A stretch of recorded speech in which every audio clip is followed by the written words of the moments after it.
بخش 3. عمو قاسم سر شب می آید. اخمهایش تو هم نیست. سلام می کند. ننه بابا سرسنگین است.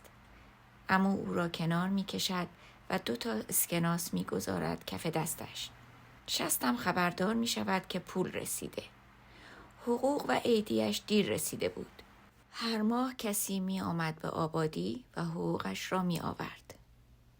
رفتم جلو و دست عمو را بوسیدم. عید شما مبارک. عمو لبخندی زد و 5 قران گذاشت تو مشتم. برعکس هر شب عمو با ما نشست و شام خورد. ننه بابا آبگوشت درست کرده بود. عمو صبح‌های خیلی زود تاریک و روشن بلند می شد. ورزش می کرد و از در می زد بیرون.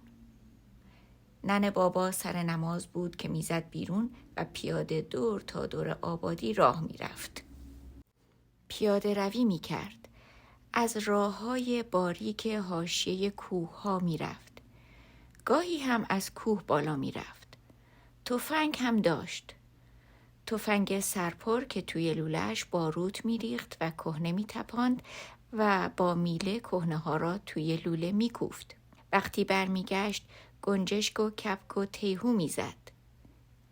خیلی وقتها هم دست خالی می آمد. همیشه دلم می خواست همراهش بروم. با بوی عطرش از خواب می پریدم. خوابم سبک بود.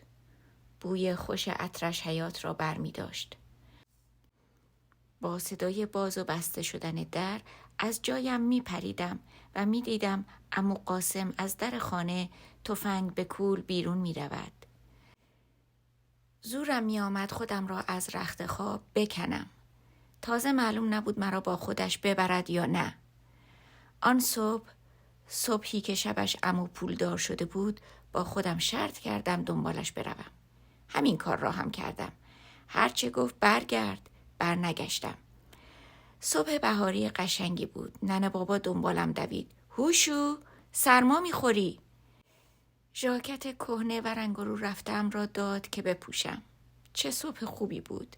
بوی بهار می آمد. نسیم می آمد که شاخه های تازه برگ کرده را می جنباند.